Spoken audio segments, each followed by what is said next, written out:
Are we live? Yes, we are live. Okay, hang on just 1 second.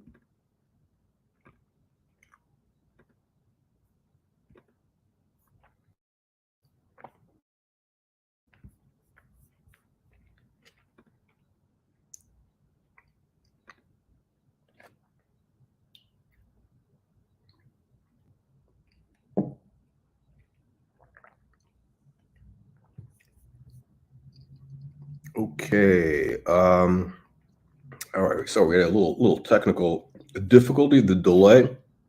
We got the Baron. Well, actually, not a Baron. Just a tomato can. As you see in your thing there, doesn't have the Baron thing. You're back to peasant status. Okay. Let's put this up on the screen. Hang on a second. Is this live? Okay, now. Wow, the StreamYard is really a little bit off today. All right, welcome back, watch fans. We have a really fascinating watch collection for you today. And this is really heavily focused on high horology, haute horology, right? Really, top end stuff from independent brands. Is FP Journe still considered independent? Yeah, but the big independent, actually not the big, but independent brands. This guy, Shani Watch, he basically has built up a really interesting collection of top end independent watches, and it's kind of fascinating. I mean, I'm kind of doing this review here because I'm really always interested in learning about new stuff, and I do it by doing these live streams. Now, FP Journe, frankly, let me give you a quick disclaimer. I'm not a fan. I know nothing about mechanical movements. I don't care about mechanical movements.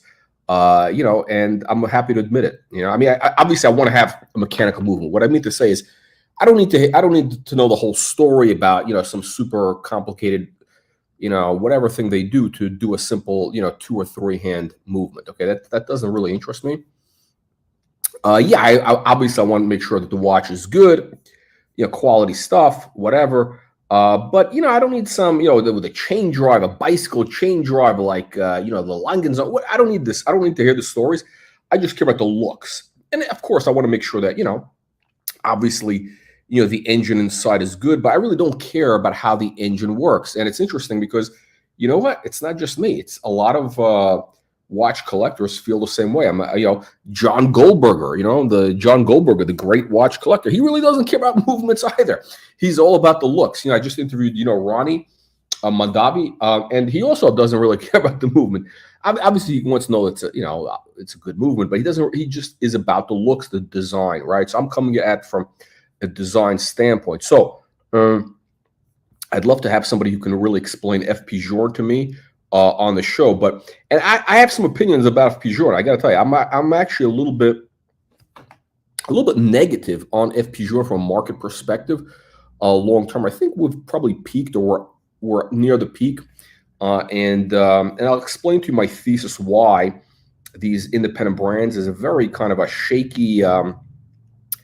It's a very the foundation is always shifting, right? Unlike established brands, Patek, Rolex, even if you want to call Rolex, or Vacheron, etc., Audemars Piguet. These brands have built up a reputation. They've built up a brand, right? That's over 100 years plus, really 50 years, especially in the modern era. And sort of it's a little bit like just like the art market. You have established brands, you have established, let's call it blue chip artists that have long auction records of 10, 20 years of auction records.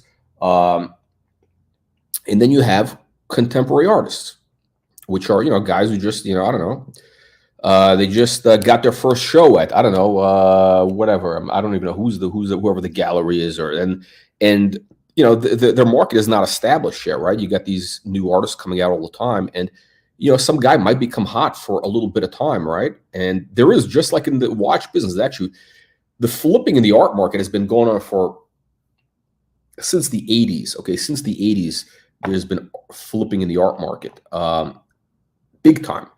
You can buy a painting at a gallery for 10 grand. It used to be that way. 10 grand was kind of like, new artist, 10 grand. And all of a sudden the guy becomes hot. People hype him up and you can flip it for 40 grand at auction 6 months later. I mean, we see that stuff happening now still, right? I mean, it's slowing down, but you have those types of frenzies happen. But the problem is this, just like in the watch market, what can happen, and it does happen, is that all of a sudden, these artists, again, they're untested, right? They're new, they got new ideas, but if all of a sudden they run out of fresh ideas or they kind of go in the wrong direction, their mark, they takes a tumble. All of a sudden, a guy who went from 10 grand to 40 grand, at auction, 5 years later is 2 grand. Okay. And, that happened to, by the way, George Condo, who's, all of a sudden he's, again, really a blue chip artist now, but he's a guy that survived it and made a massive comeback. In the 80s, he was kind of like the hot new artist along with, who was in that group in his cohort. He had an amazing cohort. It was like, what's his name? It was Basquiat was in that cohort. It was Julian Schnabel. It was, what's his name? Eric Fish. It was a bunch of guys, right? But who's made it, right? Out of the whole, by the way, and those were the big names. I mean, I don't even talk about the thousands of other guys, right? That nobody has ever heard of. Some of those guys were selling for 10 grand, in the gallery wall. And then, a couple of years later, it's $500, literally $500. Literally, I'm talking about literally. I've bought paintings for $500 that were one selling for 10 grand. And again, my thesis is, the market's going to come back, etc. I mean, but I'm not here to get distracted with the art market. I'm just here to tell you that the same situation kind of is at play with these independent brands. Why is that? Well, because, for example, take a brand like now, FP Journe. He's built. I'll explain to you my thesis with Journe is. I think he's done something very clever. He's a very clever businessman, and they've developed sort of there's a consistency to it. Look at these watches, right? And these are the basic bitch versions, right? I'm sorry, no, I'm sorry. I'm sorry. Only one of these is a Journe. Oh my God, I apologize. This guy's actually got some heavy hitters, but they look alike. Isn't that amazing? He's got an FP Journe. He's got a Roger Smith, which is like, somebody needs to explain Roger Smith to me. I don't see the value proposition. He's got a, what's his name? A Recepi, whatever his name is. He's got is that a Patek Philippe? No, what is that?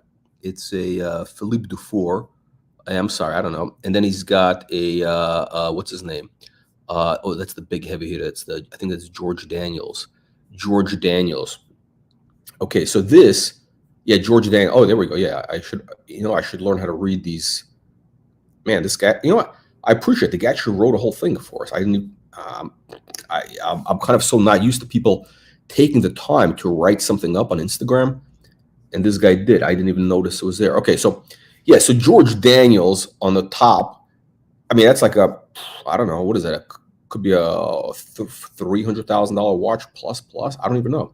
Philippe Dufour, I don't know. Journe, I don't know, whatever, 50 grand, 60 grand. Roger Smith, I don't know. These are crazy. They have some crazy prices. Recepi, I don't know. I don't understand the value of that watch. It looks like a very basic dial, very plain Jane. But here's the thing. This is what bothers me about this actually. And this guy actually this guy, by the way, has great taste. He really has very, very good taste. We'll go into that. It's really very interesting, well presented. This guy matches the watches with the shoes. I mean, like, he's got good taste in shoes. A Cortez, he's got the Cortez, like yours truly. I think mine's a little better, but anyway. But here's the thing, though. I don't understand this in terms of the case. It's all the same case. Right? Same design. The dials are slightly different. They're all the same metal except for one, which is what. But it blends in too much, right? And these are big numbers, by the way. This is like serious money here. This is like not a joke, right? This is not like your basic Rolex Submariners here. and GMTs. This is like, this is, I don't know, over 500 grand right there. It bothers me that they kind of look the same. So what's the innovation? So, okay, so as far as I'm concerned, again, I'm using the lens of the art market. I'm using the lens of art collectors. So for an artist to be valued, they got to do something that's innovative, right? They got to be innovative. So they got to do something different. That's a breakthrough. It sets a new direction. Okay. So, what's his name? So, what the hell is his name? So George Condo, who's now kind of a blue chip artist going for millions of dollars. He was kind of like a neo Picasso. It was kind of like this, new expressionist movement in the. So those guys weren't really doing anything that innovative, right? They weren't doing anything innovative. Even Basquiat was not innovative. Okay, he was not. You can say that what's his name was that did something very different, completely different, which is Keith Haring. But when you talk about innovation, the last real innovation in American art was, let's say, the pop art movement. You're talking about Robert Rauschenberg, Warhol, Jasper Johns, those guys, right? In the early 1960s. What's his name? Lichtenstein. So those guys were innovative. That's why those guys are selling for, 10, 20, 30, 40, 50, 50, $50 million for an early important painting that was representative of something. Okay, you get it? $50 million versus, you can paint the same thing today and it's worth $1,000, right? So again, you had the Impressionists, you had Monet, Manet, Renoir. Those guys were doing something very, very different in the, late 1860s, 1870s, 1880s. They were doing something innovative, okay? And so a good Monet painting could sell for, I don't know, let's say, a decent painting is going to be, 10 million for a decent, B plus painting, $10 million. Now, any schmuck coming out of art school can paint just like that. I guarantee you there's guys who paint better and they can paint that same impressionist style. But you know what that painting is worth if they try to sell it? Nothing. The art market does not value, a Me Too. Okay. They don't value that Me Too bullshit. Again, you look at Boudin, Boudin, who's early impressionist, undervalued, but he goes for, I don't know, a couple hundred grand maybe for a top painting. And his son was his son-in-law, Andre Hamburg, in the 1950s, kind of painting in that same style. And his stuff sells for $5,000. And by the way, that stuff is at the low end. So what am I saying here? Where am I going with this? Are you guys ready for this? No, AC3 does not innovate. He's actually, you know what? I'm wrong. He was actually early on. He was innovative. 2000 when he came on the scene, 2010. And then he got lazy. He basically went downhill. Just like any. Sometimes you have an artist that's innovative. Again, he was no great innovator, but he was just the first guy. He was just the first guy really who was doing YouTube videos on watches, and he never innovated. He basically was doing the same shit. He's been doing the same shit for 15 years. It's all really low end shit, and that's why he's very low end. Yeah. Anyway, so we'll look at this guy's shoes. He's got some good shoes here. So this brings me back to, so I don't think so. For that reason, I don't really see these watches having any artistic merit. I don't give a shit if it's George Daniels or Roger Smith. I mean, they're just copying Breguet, what Breguet was doing in the 1700s. Sure, there's a little bit of innovation in the machinery, etc. The design. Yeah, I mean, they're basically doing what Breguet did 300 years ago. That's not innovation, okay? Again, the market hasn't caught up to that yet. So that's why I'm concerned. Now, let's take a look at this guy. This guy is innovation. This is Simone Brett. Extremely innovative. And I did a video about this before. And this is actually not such a great photo. But this guy is extremely innovative. Very clean design. Timeless design. Now, the question is this. This guy just got started. I mean, he literally just released, I think, this maybe 2-3 watches in the last few years. That's it. Very low numbers. And the jury is out. How will his career progress over the next 5 years, 10 years, 20 years, right? So it's very early. So if this guy all of a sudden, puts out some shitter watches, or, he stops making watches, then the brand goes downhill base. I mean, it just becomes a novelty thing, right? But if Simon Brett builds on what he did just with this watch and he keeps going in this direction, this is going to be, in my opinion, the next FP Journe, because this is here's the thing. I want to be positioned where the young kids are going to be going. I want to be positioned where 20-year-olds are going to be buying in 10 years, right? Not guys who are 50 or 60 years old. They're going to be out of the market in 10 years. I want to be going, like Wayne Gretzky says, the reason he became a great hockey player is he went to where the puck was heading. So where is the puck heading? I believe the puck is heading in this direction, the Simon Brett direction. And the question is, how is he going to do over the next, couple of releases? If he does well, these things are, going to go to the moon. And I believe, again, so here's the thing. So innovation, right? So everybody's going to want the new thing. That's why I believe, again, just like with art, right? People, they want the new thing. It's like fashion. So, FP Journe is kind of, people are going to be looking at it as that's like an old man watch. That's right. It's going to be looked at as an old man watch. You know what? Just like in the art market, right? Things go in cycles. The pop artists that are selling for 50 million today, all of a sudden in 1980, they were cold. I mean, they were still selling, but it wasn't considered important anymore. And the prices went down a lot. Abstract expressionists of the 1940s, Jackson Pollock, what's his name? Whatever. Those guys, you couldn't give away their stuff in the 60s, in the 70s. You couldn't give it away. Now it's worth, $20 million. They all go through those cycles. So I believe that that's going to hit FP Journe. In my opinion, FP Journe is going to be seen as your father's watch, your grandfather's watch in about 5 years. That's what my concern is. All right. So that's my thesis on FP Journe. I think FP Journe has peaked or is peaking the new thing we're going to look at. And this guy is on top of all the new innovation. That's why I'm interested in this collection. Okay, with that said, let's dive into it. So these are amazing watches. So he's got this Roger Smith, this really interesting design. He's got, and George Daniels, right? So George Daniels was the original guy, right? The original guy. And I guess Roger Smith was, sort of following his footsteps, sort of studied under him, whatever, follower of Daniel, as I would say, student of whatever. Interesting. So you got master and student. Who did it better? I really don't like those Breguet. Not Breguet, but Arabic numerals. They're very messy, really messy.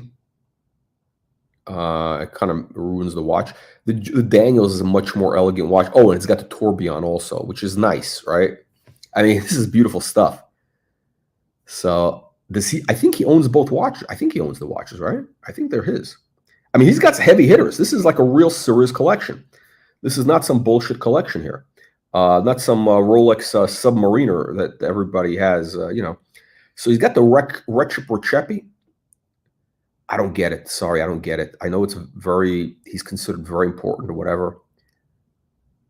I don't see this as inspired. Like I'm sure that whatever the machinery inside, is great. But listen, it's sort of look, it's like having a V12 engine, right?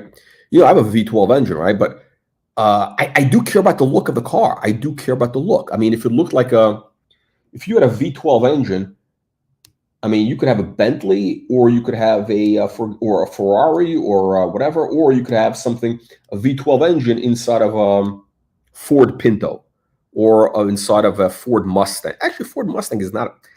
I have a bad thing about Mustangs. But let me a Chevy Malibu. Chevy Malibu. This is a Chevy Malibu. This is not an inspired design. Okay, maybe it's a Tesla, and Tesla is not an inspired design. Tesla is basically a ripoff of a multiple. It's like a pastiche of various car brands. That guy copied from everybody. Okay, so this is the back of the FP Journe. Again, no question, this is beautiful, right? Oh, FP. Ooh, George. Oh, whoa. This is a fascinating watch. So this was given from FP Journe to George Daniels, my mentor, 2010. Wow. Historically, this is an important watch. Now, is this his watch? I think, whose watch is, okay, here we go.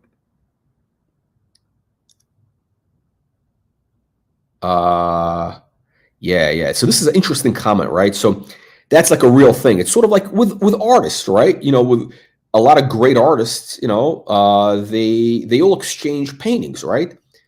That's kind of a traditional thing. If you respect somebody, you trade paintings with them. It's and the same thing with these watchmakers. It's kind of like FP Journe gave this watch to George Daniels. I'm sure George Daniels probably gave him something in return, right? It's like a nice little, like a traditional thing, a nice, beautiful picture. I'm really glad. You see, look, this is why we're doing this live stream, is to, look at this fascinating stuff, right? Where else are you going to see this? Amazing. So thank you, Shani. Thank you, Shani. Okay, so this guy at the Sunflower. By the way, this guy's a very good artist. The Sunflower Man guy, very good artist. He does these little watch paintings. So he painted Shani's watch at the watch box. They had some sort of watch box meetup, some sort of circle jerk. I wasn't invited to, sadly. Okay, now what is this?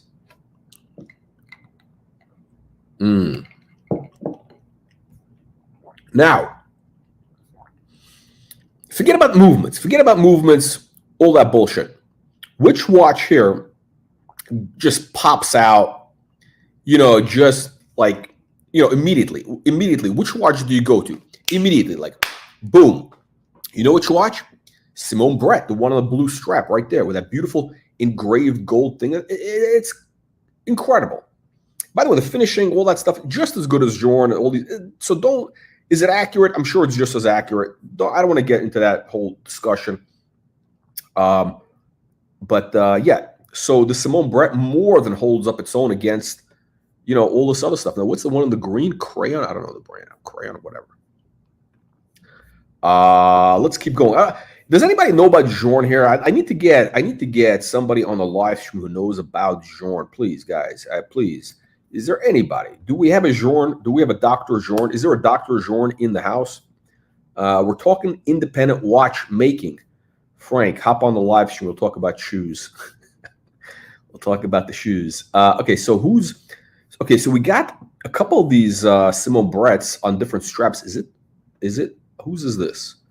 Is it the same guy? Signature blue strap. I guess it's his. I don't like the strap, to be honest. It's a little basic. I think this strap goes better. I know nothing special, but it goes a little better. So we got two Simone Bretts. I don't know whose they are. Are they his? So what's the difference? There's a slight difference in the engraving. The photo is not a good crisp photo, but they did two variations of the engraving. One of them I really like a lot. It's this little French lady that does it. And the other one, I don't know. It's kind of like a hash marks. I don't like as much. I think he owned both. I don't know. Let's keep rolling through here. Okay, you got the Recep, whatever. Listen, this guy's got style, right? Look at this. He's got the red pants. That looks like a Berluti belt. Okay, this guy's, all right. Yes, he's got it looks great. This guy has a sense of style, right? I don't know if I'd wear Berluti, but I don't wear belts, but whatever. Okay, so he's got again the blue strap. What's with the blue straps? Is it because it's a purple hand? Why didn't you just do a purple hand? A purple strap. Oh, hang on. I'm sorry. Oh, there we go. Okay, sorry. There we go. The correction was made. This is kind of, I think this is more of a burgundy-ish kind of, I can't really tell what's going on. I don't know. What do you guys think of this watch? Would you pay big money for this watch? This has got to be 200 grand plus, I think. So Roger Smith is crazy prices. 300 grand. I don't know. Would you pay 300 grand for a Roger Smith watch?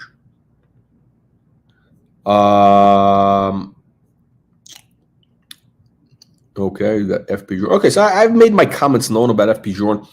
I really don't have anything to say about it. I mean, they're all interesting, right? So here's what's okay. So let me tell you what I think is good about FP Journe. Here's what makes FP Journe very clever.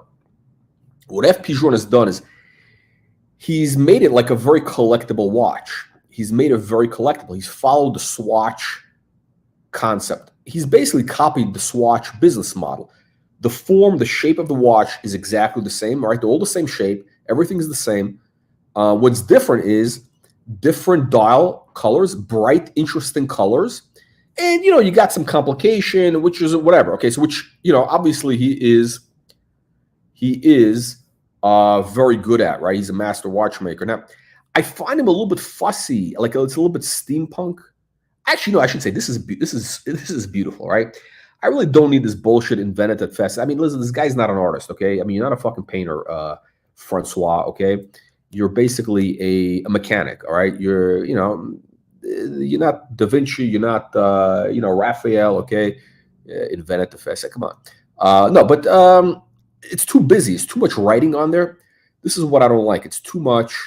Like, I don't need all this writing, okay? Just put your logo in there. I don't need to know, like Frank Muller, master of complications. I don't need to know this, okay? Does Patek Philippe say master of complications? I mean, it sounds a little try-hard. It sounds a little bit, he's got maybe some self-esteem issues. Patek Philippe, all they have is Patek Philippe on the watch, okay? I don't need to know the whole story, all right? I don't need the whole story. But the watch, if you look at it, I mean, it's beautiful. This is beautiful. It really is. Very beautiful. Very beautiful. I mean, this dial is like, what is this? It's like a brass, gold, I don't know, gilt dial. Beautiful. With the silver, the guilloche. Ooh, great. I really don't like his hands. I don't like the way he does his hands, but I appreciate the fact is the guy is consistent, right? FP Journe is very consistent. They all have that same look. The dials are different colors, different movement, but everything is the same. And that's what makes it collectible. So there's a look. There's the FP Journe look. You can spot the watch from 30 feet away, right? Some guys wearing it. It's like Richard Mille. Same idea. Swatch. But you know who invented all this? Swatch. That's right. They're all copying the Swatch game plan. That's right. The Swatch playbook. Again, same, layout, whatever. Too much writing. I like the brass one better. Whatever. Okay. I'm, like nobody like my opinion doesn't really matter. So he's got the Recepi. Again, somebody needs to explain. It's actually very cool, right? Like the movement setup, whatever. Does it improve the accuracy of the watch? Does it do anything? I mean, do I really care if my watch is off by, a minute a week or something? My Rolex, no problem. I have 50-year-old Rolexes, keep great time. Patek, great time. So, I mean, again, this game, these guys are fighting the last war. Accuracy, okay, that was settled by quartz and by your cell phone, okay? My cell phone gives me more accurate time than the Recepi. So it's not about the accuracy anymore, okay? I want a piece of art on the wrist. That's basically what it's all about. Now, this is a heavy hitter. This is a very heavy hitter. I got hats off to this guy. This guy's got big balls for, putting big money into, independent watches. It's not like a Rolex. It's not like he's buying a Submariner. I think what they do with this is this, I think they make like 3 of these a year. They make 3 of these a year, and you see it says 2022, so that's the vintage, 22 vintage. And I think I saw somewhere that they have like just a few guys that work on these. They make 3 of these a year. Now, again, what takes so long? I mean, I bet they got Chinese kids in a basement somewhere making these watches. I don't know. It's what allegedly they can only make 3 a year. They got like a couple of guys making these. And Greubel Forsey. I actually appreciate Greubel Forsey. Extreme innovation. So it's all about innovation. Like real innovation. Greubel Forsey has done some amazing stuff. They got that GMT watch with the crazy. I mean, they've done some crazy stuff. pushing the envelope. They're very big watches. I mean, they're not really wearable, but, you know, I mean, this is actually, I'd love to see what this looks like in person. It's got that MB&F vibe, you know.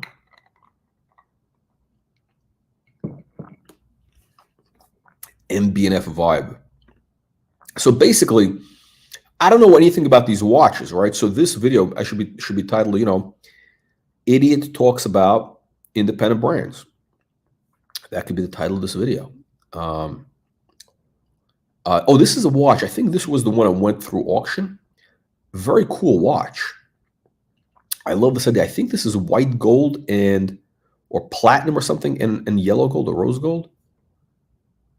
Very cool watch. The dial is boring though. Just plain Jane dial. I appreciate the hands though. I wish you would have done something a little more interesting. T30. What is that? T30. So yes, one of these sold at auction. People don't like it because this doesn't have the FP Journe look, right? People, again, just like with art, right? Once a guy is good, they want something that looks like a typical. I mean, if they're buying a Warhol, they want something that looks like a typical, right? If they're buying a Picasso, they want, you know, a Musketeer or whatever, you know, nude. They want to see a figure. They don't want to see a Picasso landscape, right?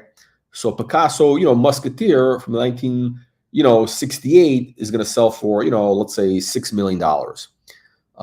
Picasso landscape made that same year is going to sell for $600,000, and you're not going to be able to give it away. It's going to be sitting forever. So basically, it's worth 90% less because it's not what the guy is known for. This watch is not what Journe is known for, right? People are used to that. You know, they want that basic. This is the classic, you know, the tomato can look. So this is, you know, and the more it looks typical, classic, you know, when people think of Journe, that whatever comes to mind first, that's what they want. So that's what you should be buying. Again, if you're looking for, you know, to make money. Great. Wow. This is the watch, right? This is the one we saw before. I think a different strap. The dial is so cool. The dial's, oh, he's got the little, what do you call it? The Goyard. What is that? Is I don't know, some sort of case. Some sort of case. Now, I don't get this. Somebody needs to explain this to me. The De Bethune, which is like, what are you, a Trekkie? Are you a Trekkie? He's got the weird case with the whatever. Anyway, so this, okay, so now we got, okay, so this guy, yeah, this guy's got style. Check this out. He's got, I guess, some sort of pink sweater. Suede. He's got nice shoes, right? Suede shoes, pink. Yeah, actually, good. That's a good combination, like a pink or with a brown suede. I wouldn't wear pink. I don't wear really. I don't go with the pink. It's a little. I have pink shirts or lavender. The socks might be a little too much. This is Gaziano and Gerling.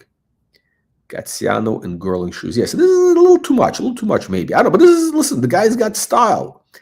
I cannot dispute. This, I mean, this is, you know, this is, I mean, this guy's real style. This is not like your, like the Grifter of Venice, Oisin O'Malley, who thinks he has, I mean, Oisin O'Malley is like a tomato can who wears like jackets that are like 5 sizes too small with a, you know, non-functional buttonholes, and he's living in Venice and he thinks he's like Mr. Style. This is a guy with style. This Shanny guy does have real style. Look at this. I mean, hey, come on. The purple. And is that, what color is that? It's like, that's a good combination. That's an unusual combination. What is it? This got purple eggplant. I don't know what the color is. Great. Is this what is it, a perpetual calendar?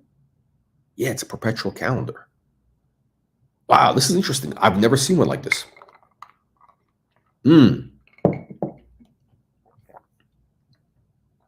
Great. Again, not a fan of Brega numerals. This, I love this texture. I mean, you know what? I got to tell you something. The hands, I mean, not the hands, the Roman numerals are really nice. So who's the company called Winnerl? Now this is interesting, right? This is very, very interesting. Really interesting. And again, I don't know if some of these could be not his watches. I don't know, but you got this beautiful texture. I love this texture. whatever it's called, this kind of eggshell, I don't know, Tuscan, whatever you want to call it. I mean, you know, Audemars Piguet they did something like this on the blue dials back in the day. Oh, we got the Baron Pavel in the house.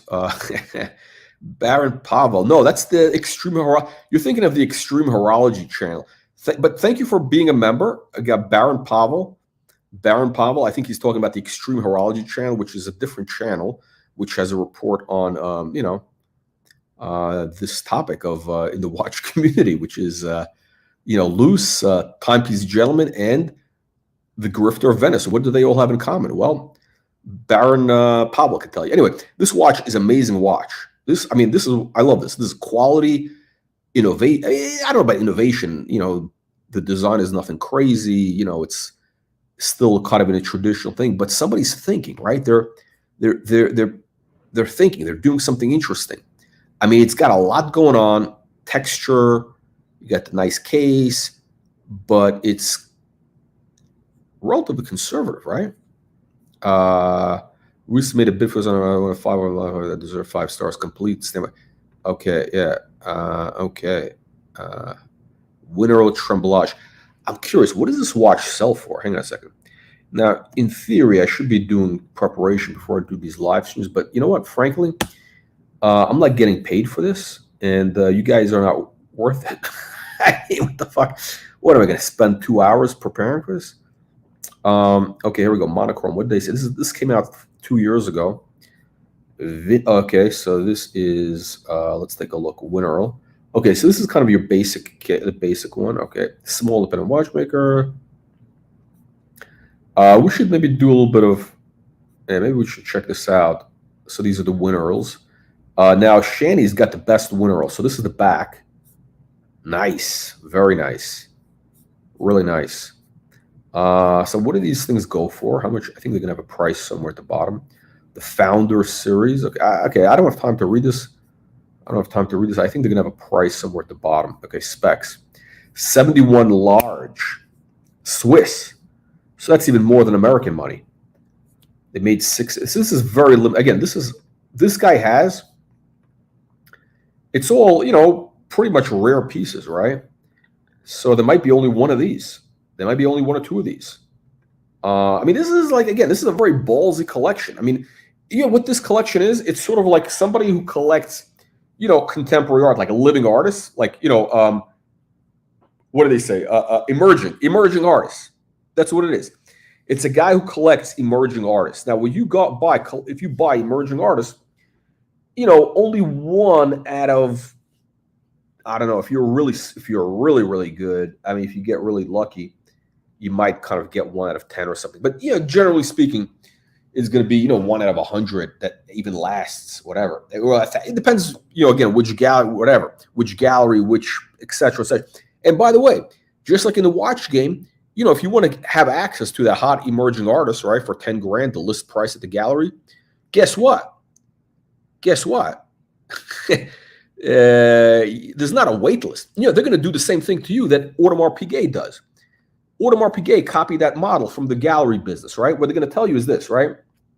They're going to tell you, oh, you want the hot artist A? Oh, you want that? Oh, okay. Okay, well, here's what you got to do. You got to buy the whole slate. You got to buy because you want the hot artist, right? But you got to take all the ugly sisters. You got to take, you know, artists B, C, D, E, F, G, H, which, you know, are dead money. You're going to lose money on. And by the way, we want you to also, you're going to buy one. You're going to also have to donate one to a significant institution.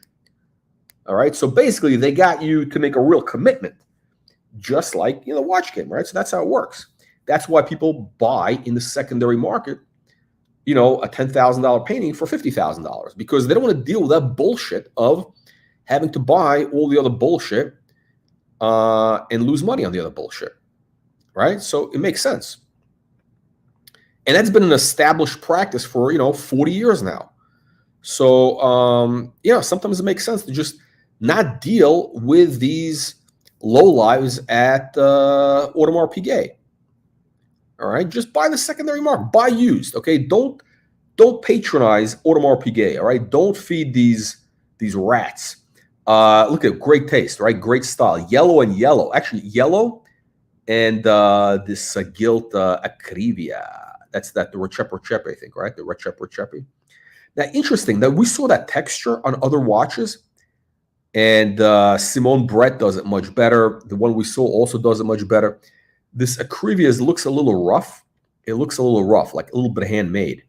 It looks a little too artisanal. Interesting. Oh, shit. It's funny. He actually has that word. It's artisanal. It's a little artisanal. It's kind of like, it's like you're getting that Neapolitan suit, and the stitching was done by Italians, not instead of Japanese, right? And, the Italians, they don't give a shit. I mean, a couple of the stitches might be loose. Might be, they might skip a thing. They're not that careful. It's because they call it artisanal. And a funny story is, I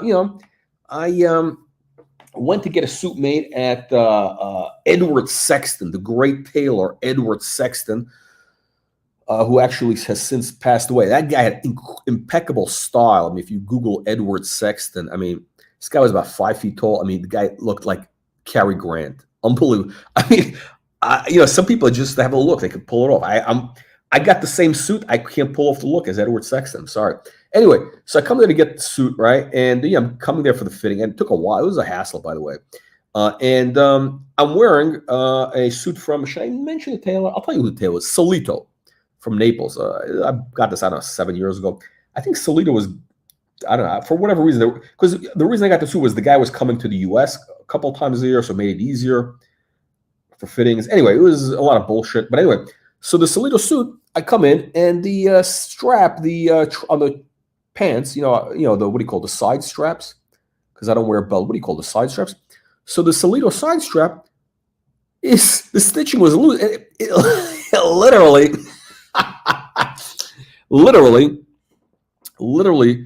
it was coming off. I mean, it literally came off, and I mean, that's a real embarrassment for in front of another tailor, basically, for Solito. Anyway, so the people at the Sexton were kind enough to stitch it properly, and obviously it wasn't artisanally finished. They did it with machine, but you know what, it's on firmly. Okay, so I'd rather have that. And they by the way, they did a very nice job, and there we go. And unfortunately, it took a long time, a lot of, and cold. Anyway, let me sorry, I got distracted here. We were talking about artisanal stuff, so don't get into this artisanal bullshit. Okay, there's the right way and the wrong way. Okay, there's a big difference between Japanese artisanal and Neapolitan artisanal, and even Milanese artisanal. Okay, the Milanese buttonhole looks beautiful. Okay, Neapolitan stitching, it's what do they call it? Sprezzatura. That's their excuse, right? Oh, hey, it's casual. No, you want to have, if you ever want to get a suit made in Naples, make sure they got Japanese doing the stitching, and the good ones do have the Japanese sitting in the basement doing the stitching. Anyway, so we got distracted by stitching. Okay, Bloom. Okay, I get it. Nice. Again, this is what FP Journe does really, really well. He's a master of color. And by the way, speaking of color, so what is it that people like about Andy Warhol? What do they like about Andy Warhol? It's the colors. He's a master of color. I mean, he was not that innovative, really. I mean, he copied from people, whatever, and as his market fell apart in the 80s, in the late 90s, in the early 90s, you can get stuff for nothing. But he was a master of color. And FP Journe is actually, whoever's at FP Journe, the guys, there's a master, somebody who, they know how to get the colors to work right. And because these very eye-catching candy-like colors, and these appeal to, it's sort of like, I bet everybody who's buying FP Journe today, they were buying Swatch watches when they were a kid. Same idea. These are basically the rich man's Swatch. FP Journe is the rich man's Swatch. That is my take on it. He's mastered that game. Oh, here we go. Where's the guy who's into the shoes? Where's that guy? It was Frank V. So Frank V. So this guy has some good shoes. By the way, here's the thing. Now, I actually don't have any bespoke shoes. That's a real big commitment and a lot of money. Now, this is beautiful. Look at now, this is artisanal, legitimately artisanal. But the thing is, this guy's French. He's not Italian, right? So the French, they're much more careful about details. Look at the level of details. The Italians would have a lot of loose kind of stuff. Look at the beautiful, what do they call this? Laid in, whatever this. So there's another layer of color, another like leather, which is colored purple, right? That's beautiful. I have that with my Cortez shoes. It's like a burgundy. So it's like a 2-layer thing. These shoes are, I mean, this is beautiful. The color is stunning. Stefan Jimenez. I think I heard of this guy. Oh yeah, so he worked for John Lobb. Yes, the problem, these shoes might cost like 10 grand. 10 grand for shoes. But here's the worst part. Here's the worst part. You know how long it takes to get these shoes made? It's like 2-3 years if you come for fittings regularly. So you got to go out of your way. Look at this detail. Now, this is legitimate artisanal stuff. Look at that little star. And it's got little purple. You see there's a little purple background? I think these shoes are like a burgundy or a brown or something, and they got the little purple. I mean, that's amazing. Really, I mean, stunning. Yeah, so I got the same type of bottom thing. Except I think that the Cortez off, made to order. Not to made to order. It's made to order. Yeah, it's made to order. Kind of made to order. But yeah, so it's not. This is like fully bespoke, right? So you got the rubber, you got the steel toe. You got the, and look at. But here's what the thing is. What this guy does, that is very smart, and you get your money's worth, is he gives you the shoe trees of the same color to match the interior. Now that is a real artist. And look at the back. Oh man, this is unbelievable. I mean, this is unbelievable but true. I think this is made from one piece of leather or something. I mean, look at this. You don't have that seam in the back of these shoes is amazing. I mean, this is like literally a work of art. This guy should not even be wearing the shoes. He should not even wear these shoes. I mean, these literally are a work of art. Oh, look at it. They came in these nice bags. This must have been 10 grand. Oh, this is the guy. This is, I think this is Shani. This is this guy Shani. Oh, see, they all have. Look at this. This lady's Japanese. So I bet she did all the stitching. She did like this guy. He's the shoemaker on the right. He did the cutting. He did all the last and all that. And the Japanese do the color and the detailed stitching.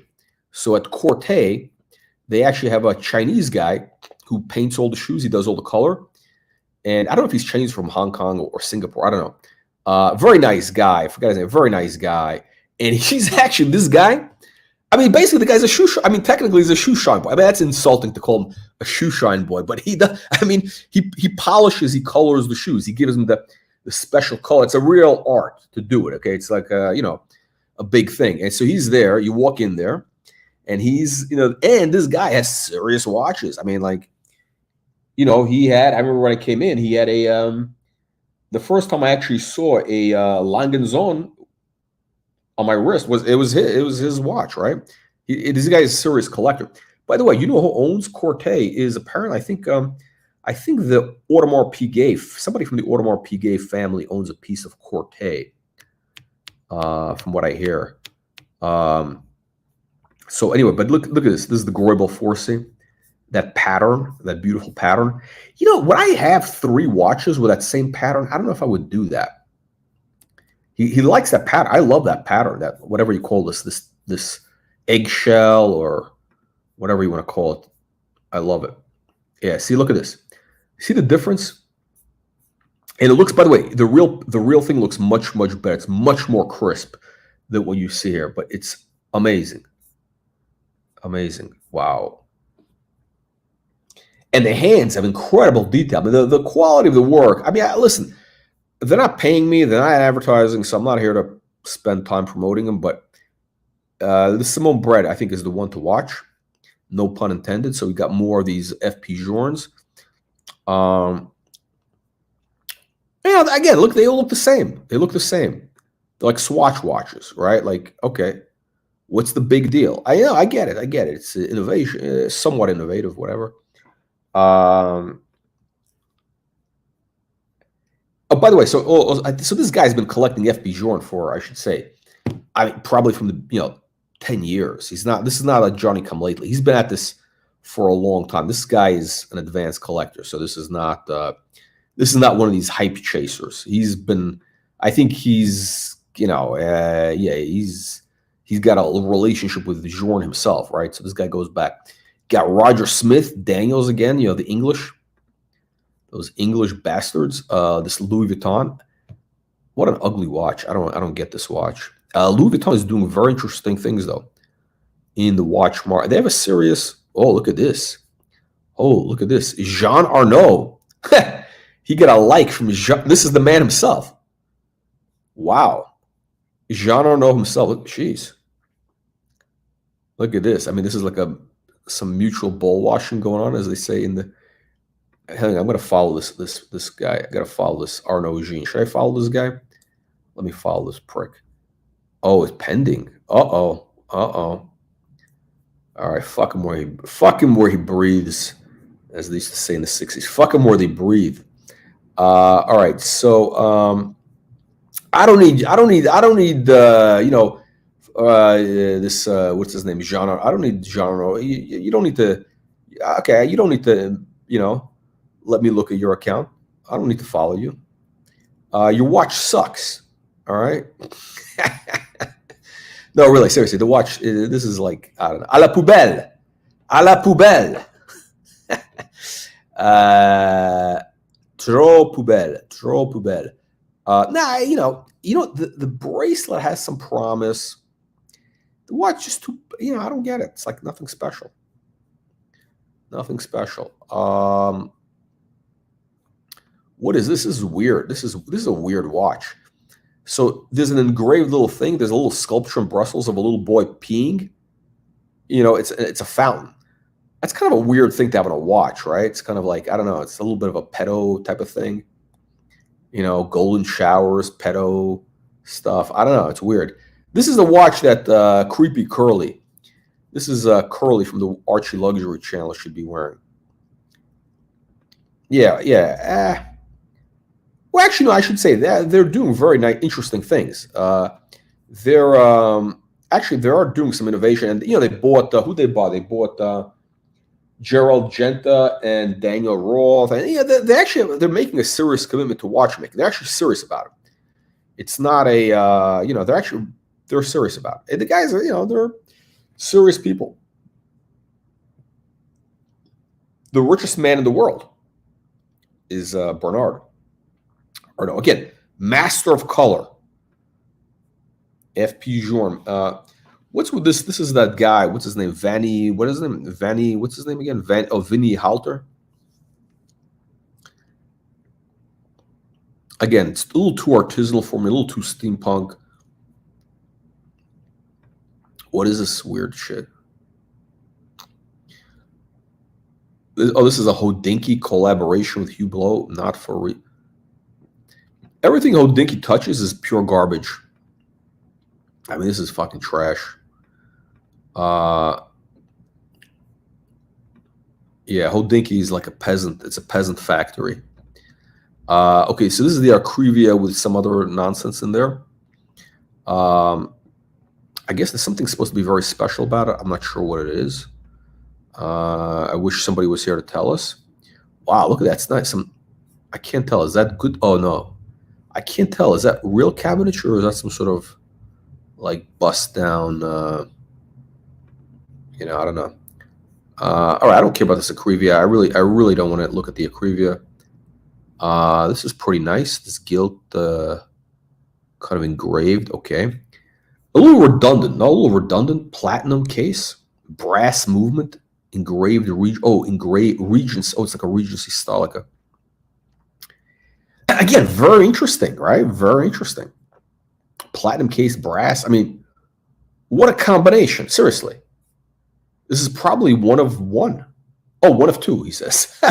One of two. So there's two like this. This might be like a $400,000 watch. $500,000. I don't know. The sky's the limit. Sky's the limit. What is this? I think he sold it. I don't know. Now, it's interesting. Does he own the watches? He sold the watches? We don't know these things, right? This is going back 42 weeks, right? Again, more Journe.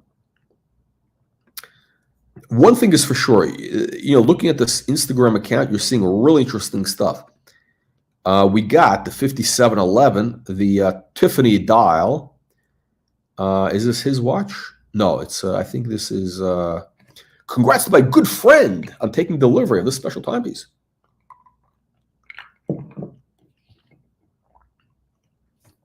I'm happy this is being allocated to a very passionate watch collector. Okay. Wow, this is the real deal. So somebody got this at retail, meaning they paid, what is it, 50 grand? How much was this at retail? 50? 60 grand? Now this is actually, look at this. This is legitimate artisanalship, right? So what is this? Oh yeah, so this is Ludovic Balois.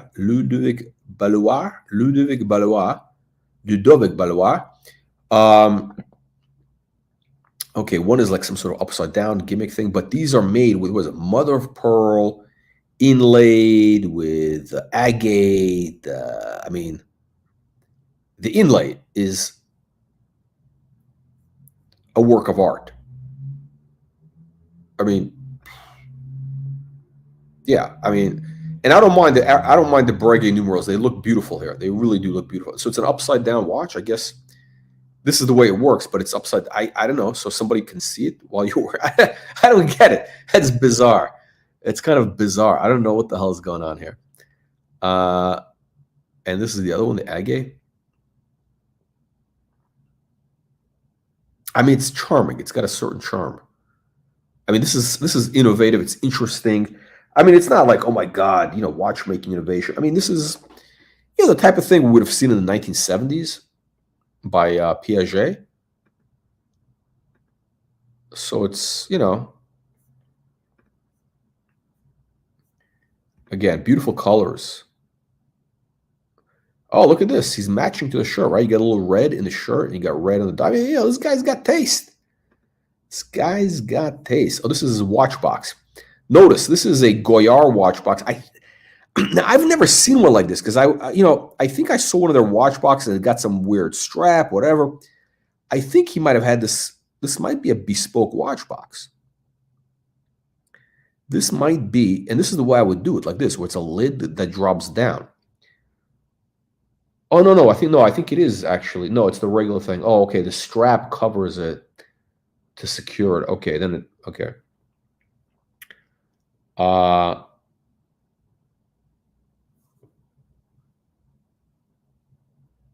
Yeah, that's a beautiful watch box. Now, notice this and Archie's. What's the difference between Archie's fake Louis Vuitton and this Goyard watch box?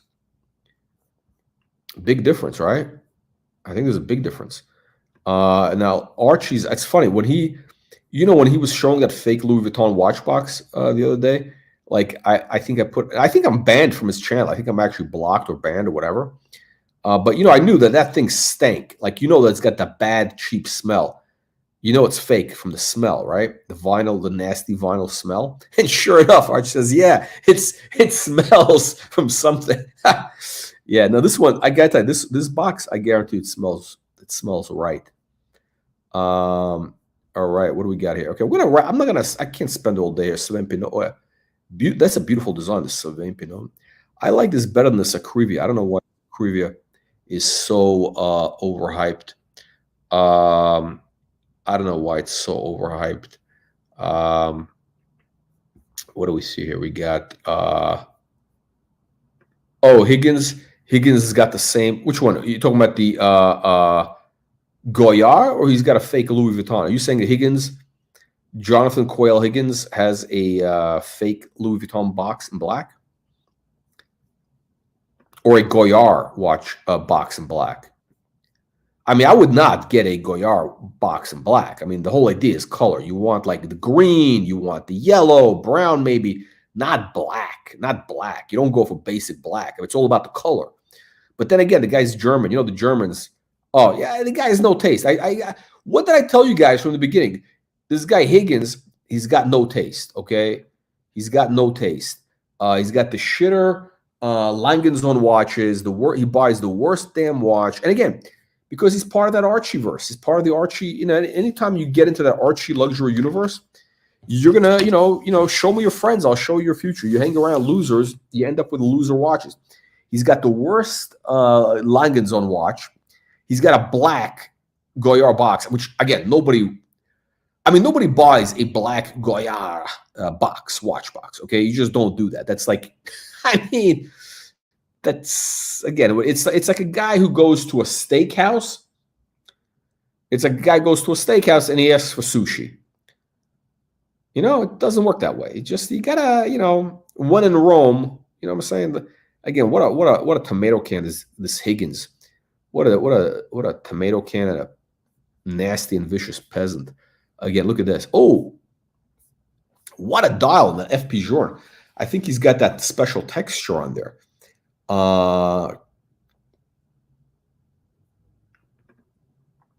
No, is it the same watch? Wait, no, it's a different watch. Look at this. He's got the texture. What is this? I don't know. Hang on a second. Okay, let's see here. We got pocket watch. Oh, wow, look at this. What is this? Oh, George Daniels pocket watch at the Clockmaker Museum, London. It's pretty nice. I mean, listen, the guy this Shanny's got some serious followers. He's got Todd Levin. Oh, Todd Levin is a follower. Oh, I mean, this guy's a heavy hitter in the art business. In the art business, Todd Levin is a heavy hitter. He's like a what do you call it? Consultant. He he's like he's the backdoor man. Very, very, very similar, right? Does he own all three of these? If he does, that's very redundant. I don't know. The one in the middle is I mean, no, actually these two, they're the same one. Yeah, the one on the left, I don't like. It's too dull, a little boring. Okay, ooh, Chambertin. He gets invited to a good lunch. Look at this. He gets invited to a real lunch here. He's got a Patek. Is that a minute repeater? I think it's probably a minute repeater. That's his Greubel Forsey. He's got the Greubel. The strap is very basic. I don't like the strap. I mean, I know you want to kind of make the watch pop, but this strap is kind of, this matte color is kind of disgusting. No, honestly, that strap is shit. I mean, it looks like literally like dog shit. It's like a brown dog shit color. I'm kind of shocked because this guy's got, he's got a sense of color. He's got a sense of style. I think this is a minute repeater, no? Sonore is...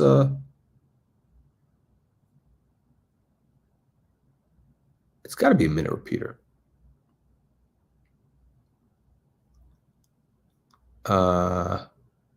Patek 6301P. Let me look this up. Patek. Hang on, let's look.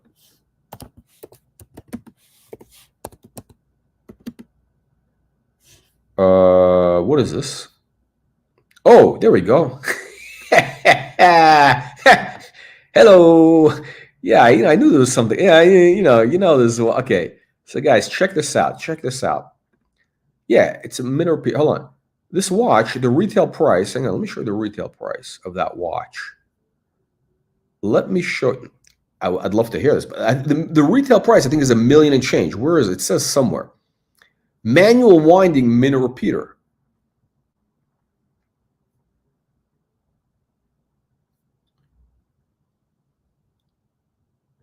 Okay, I'd love to hear how it sounds.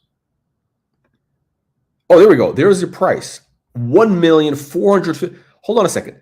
$1,454,080. They have to have $80. Bud. Wow. Listen, here's the difference. The difference is this channel, we're a newer channel. And if you look afterwards, we're going to have, I don't know, 500, 600 views. Archie might have 1,000 views, so he's basically double in total. But he's got 10,000 followers essentially, right? He's been around 15 years doing this. I'm here 6 months, so my numbers are actually very good. It's for the afternoons. So I don't know, Bud, do you have anything valuable to say? I mean, I know theoretically you claim to know about watches. Do you have anything valuable to say about FP Journe? I mean, welcome to hop on the live stream. But anyway, so this watch is $1,454,080. Very basic watch, right? I mean, like, I don't know. It doesn't do anything for me. I mean, it's got Breguet numerals. It's like a tomato can watch. Let me see if I can hear. Let me see if we can hear what it sounds like. Hang on. Let me see. Can we hear what it sounds like? Patek 6301P. Hopefully, there we go. There we go. Okay, so let's see. Can we hear what it sounds like? Okay, SJX watches.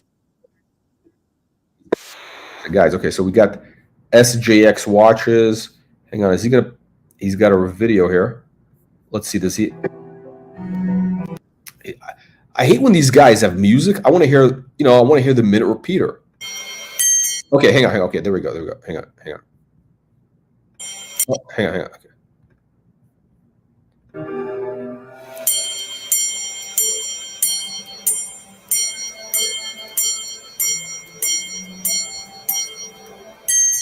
Woo! Oh!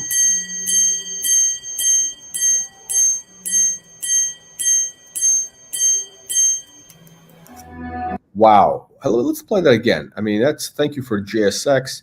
Let's play that again. I mean, the background, still has background music. He's got a little bit of background music still going, which is annoying.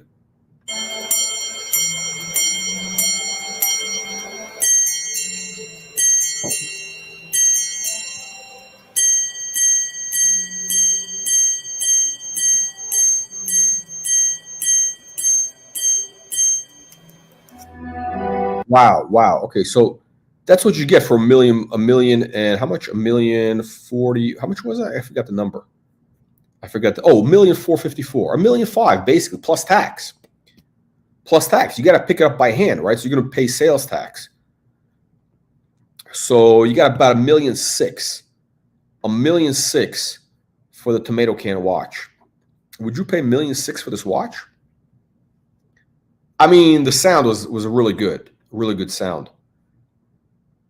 Really good sound. I don't know. I don't get why do they charge so much for the minute repeater like that? What else do they have? I mean, you can get a minute repeater pocket watch that sounds even better for like $5,000 sometimes. I mean, even Pateks are $15,000. I think it's ridiculous. And the design of the watch is uninspired. I mean, it's really uninspired. It's like your basic, I don't know, like it looks like a $20 watch. No, I mean, whatever. It's very uninspired, very, normal case, nothing special, very simple dial. No real complication. I mean, what, it's got a chronograph or something? I don't know. Who cares? Anywho, let's move along here. Look at this. Sylvain Pinaud. This is an interesting watch, right? Chronograph Monopochoir. It's okay. Nothing. I don't like this. A little rough looking. Looks a little rough. What is this? This looks like a nice coat. That's got to be like goat hair or something. Ketone. Oh, it's by Ketone. Okay. Is that a Ketone coat? Oh, this guy's a big. This guy's a high roller. Ketone, I think, is a little overvalued, overpriced. I mean, it's like I get full bespoke for less. I mean, they do have some nice fabrics, but this is a great shot. Great shot. Look at this. The George Daniels with this. I don't know, whatever that fabric is. It looks like a beautiful fabric. It's got to be some sort of camel and I don't know, something else in there. Beautiful fabric. I mean, that's like a incredible fabric. Keton does get exclusive fabrics from mills. That's their big advantage. Yeah, that's some great stuff. Let's see what he's got. He's got the pink again. He's got the pink. Oh, it's like, oh shit. Is that vicuña? Is that what that is? It's vicuña? Is that a Keton vicuña? You know, vicuña is like that's a serious wool, right? Vicuña. That could be like a $30,000 coat, maybe more. Vicuña. Wow. And he's got these white sneakers. What the hell are these sneakers? With the pink, that's a little too much. A little too much. I don't know, a little too much. A little aggressive. A little aggressive there. Yeah, but that fat, yeah, like I knew it was something good. All right, there we go. Yeah, okay. So Masen, I don't give a shit about Masen of FP Journe. I don't give a shit. This is garbage. This is just a way to make money. This what do they call it? Elegant sellout. That's what it looks like, right? Look at this. That's the box. What's in the box? Yeah, the minute repeater. Now, Bud, would you pay? I mean, let's assume you had the money. Would you pay $1.6 million? Because look, I mean, you figure, look, to pay $1.6 million for a watch, I mean, you know, it's not a daily wear. You got to have other watches, right? So it's got to be like your 20th watch or whatever, right? But still, to pay $1.6 million for a watch, you know, you got to be, I don't know, either like all your money is in it or whatever, or you got to be worth, like, I don't know, you got to be basically, I wouldn't feel comfortable paying $2 million for a watch unless, you know, I don't know, I had, let's call it 500 million. I was liquid for 500 million, like liquid, meaning, you know, making at least 25 million a year. You know, 5%. Because otherwise it doesn't make sense. I mean, it's like $1.6 million is a lot of money for a watch, you know. I mean, again, that's not, you know, and again, for a watch, that's like a little thing. So anyway, so this is but again, that minute repeater is, that's I think one of his good friends. All right, so this is the watch box. And here's the thing. I mean, they kind of all start to look alike. This is the thing that bothers me. And these are on the bracelet, right? So this is what bothers me about the FP Journe. After a while, just like Swatch, they start to blend in. Again, that's the good part. It's a double-edged sword, right? You have that design consistency, so it makes it very kind of like collectible. You buy one, then you want the other one. You want to have the complete set. It's got that same appeal, right? But what is this? Philippe Dufour. Boring. Oh, he's got a basic watch. I can't believe it. He's got a basic peasant watch. What is this? A meteorite? It's a white gold. Oh, a white gold meteorite on Oyster Flex. I got to deduct points for this watch. We got to deduct points for this watch because we got to deduct points. By the way, we're going to be doing we're going to be rating this collection. What do you punters think? Leave your nasty, vicious comments below. And of course, make sure to get our free newsletter. But what do you think? What do you guys think? We're going to rate the collection on upside potential, watch choices, overall quality, and creativity of the photos. We're gonna give this guy also a rating on style rating. This guy, you know, he's I give him an A-. I give him an A-. I actually, you know, maybe more. It's hard, you know, an A- because this is, you know, the Vicuña Keton coat. That's like AAA material. If that's a bespoke coat, I don't know. Hopefully, he didn't buy that off the rack. Hopefully, he got some, you know, at least made to order. But this is a basic watch. I would not buy a Daytona in meteorite. If I'm buying meteorite, I want to see the meteorite. And the sub dials take up a lot of real estate. They take up a lot of meteorite. The sub dials eat up all the meteorite. I hate the ceramic dial. This watch is pure garbage. So we got to deduct points for that. What is this? A perpetual by who? I don't know. Messenala? Habring? I don't know what this is. Actually, this is kind of interesting. Habring. This must be an independent, but it's got a very classical type of look. And the fonts are actually pretty decent. The fonts are decent. The fonts on this are better than a Patek font. Okay, I mean, look at this. It's all starting to look alike. All this FP Journe crap is starting to look alike. Now, let's talk about Daytonas. Again, I'm not a Daytona fan, but if I were to buy one Daytona, the one on the left is the one to get. The blue dial, white gold. This is the classic. This watch is, and these are by what, 30 grand? Very special watch. Here it is. I don't know. What do you guys think of this blue dial, white gold blue dial? Why is this watch not more popular? That's my question. Why is this watch not more popular?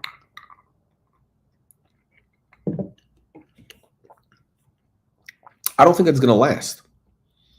I think this is going to, I think people are going to figure out and it's going to have a move to the upside.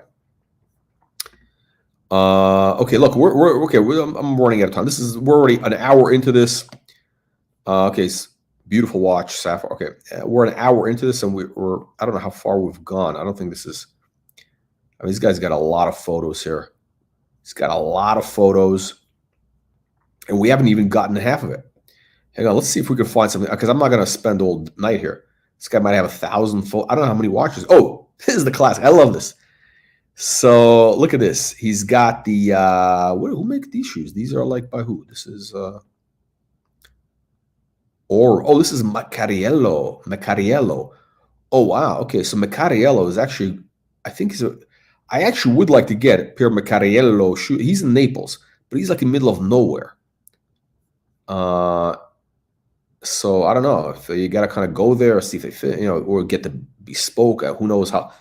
From what I understand, the Macariello is a little bit difficult to deal with. He's like, I don't know. So that's the rumor. But the guy does beautiful colors. Listen, the Italians know color. The French know color. The Italians know color. The Germans don't. Okay, don't buy your shoes made by Germans. They'll be basic black. All right, the Italians know the color. Great. Look at this combination. I mean, this is. Okay, no, I don't know. This is like some weird, what is this, a sweatshirt? What the hell is that?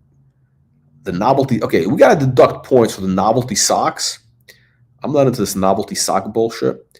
But the watch does match the shoe. That's very advanced. Now watch this.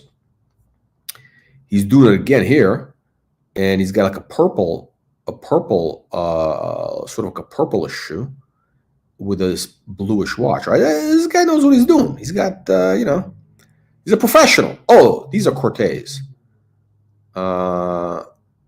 Okay, so this is blue. Oh, nice fabric.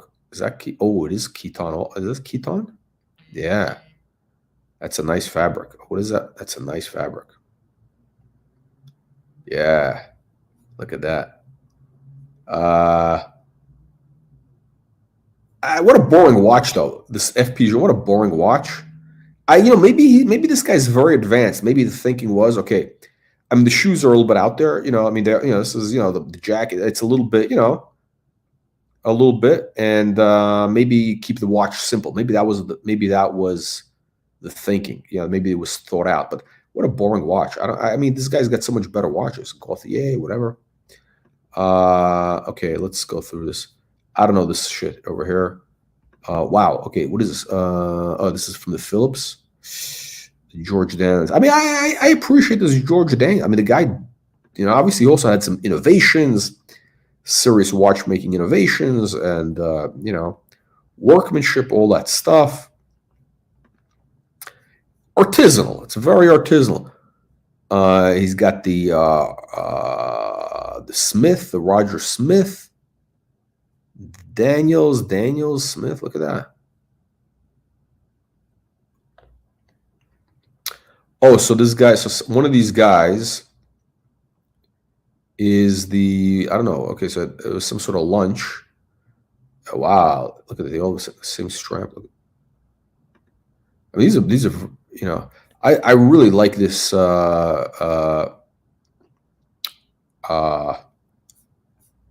this guy over here, this rectangle. The rectangle watch is great. I mean, it's like, yeah, really good. Really, really good.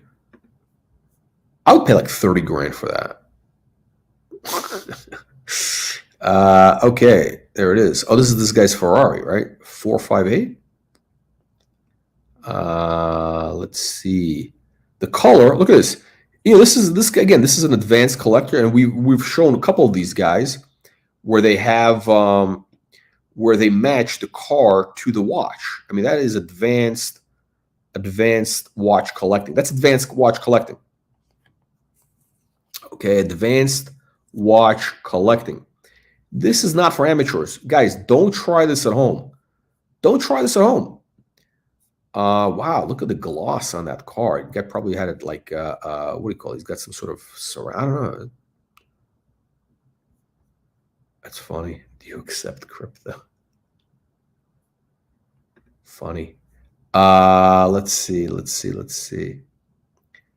Oh, okay, so he's got this. So he collects these weird independent watches. So this Keith and Myrick is an Oregon watchmaker. Again, you get this artisanal bullshit going on. I don't really care for it. I really don't care for this. I mean, there's other people who've done this. I mean, it's interesting, right? Okay, he does a little bit different, limited edition, whatever. It's, I don't know. It's like, it's not really innovative, though. I mean, it's somebody in that same kind of school that, modern, it's the modern Breguet school, I'll call it the George Daniels, follower of George Daniels. It's sort of like, it's almost like, again, I'm using the art lens again. It's like, you have these old master paintings and, they're not signed, right? Most of them were never signed, like from the 1700s, 1600s, 1500s. And, there's usually the master, right? It could be like, what's his name? What's the guy from, what the hell is it? Caravaggio. So it could be Caravaggio, right? Caravaggio is the real deal, right? He's the innovator, right? He's the guy that did the light and shadow stuff. Amazing stuff. But then he had a bunch of followers, right? So Caravaggio, his stuff is not signed.